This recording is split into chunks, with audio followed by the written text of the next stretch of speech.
বাংলাদেশে mobile phone গ্রাহকের সংখ্যা প্রায় ১ কোটি। দিন দিন এ সংখ্যা বেড়েই চলেছে। টেলিকমিউনিকেশন খাতে বাংলাদেশ পরিণত হয়েছে সম্ভাবনাময় বাজারে। দেশের এই বিপুল সংখ্যক গ্রাহকের সামনে টেলিকম কোম্পানিগুলোর পণ্য ও সেবা তুলে ধরতেই আয়োজন করা হয়েছে আন্তর্জাতিক টেলিকম মেলার।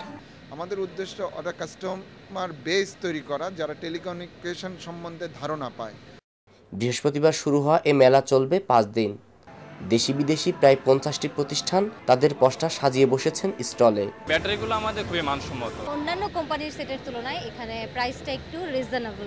হ্যান্ডসেট, মোবাইল অ্যাক্সেসরিজ ও সংযোগ প্যাকেজের পাশাপাশি কারিগরি প্রতিষ্ঠানগুলোর স্টলও রয়েছে মেলায়। বিদেশি প্রতিষ্ঠানের পাশাপাশি টেলিকমিউনিকেশনের কারিগরি সেবা দিতে প্রতিযোগিতায় নেমেছে দেশি প্রতিষ্ঠানও। বৈদেশিক মুদ্রা, যেটা কিনা আগে যদি বাইরের কোম্পানিগুলো করতো সেক্ষেত্রে বিরাট একটা টাকা দেশের বাইরে চলে যেত, এই টাকাটা এখন আমাদের দেশেই থেকে যাচ্ছে।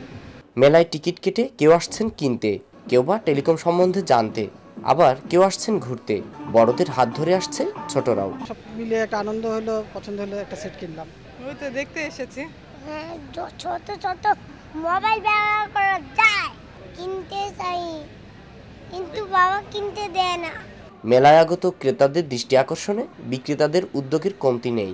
নানা দৃষ্টিনন্দন ছবি, প্রজেক্টর শো, মিউজিক, আকর্ষণীয় বিজ্ঞাপন ও আলোকসজ্জার পাশাপাশি কোনো কোনো স্টলে রয়েছে র্যাম্প মডেলও।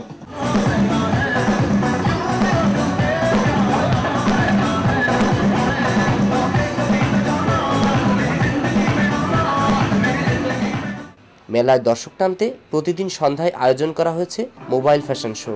পাশাপাশি লটারির মাধ্যমে দর্শকদের জন্য বিশেষ পুরস্কারেরও ব্যবস্থা রেখেছেন আয়োজকরা।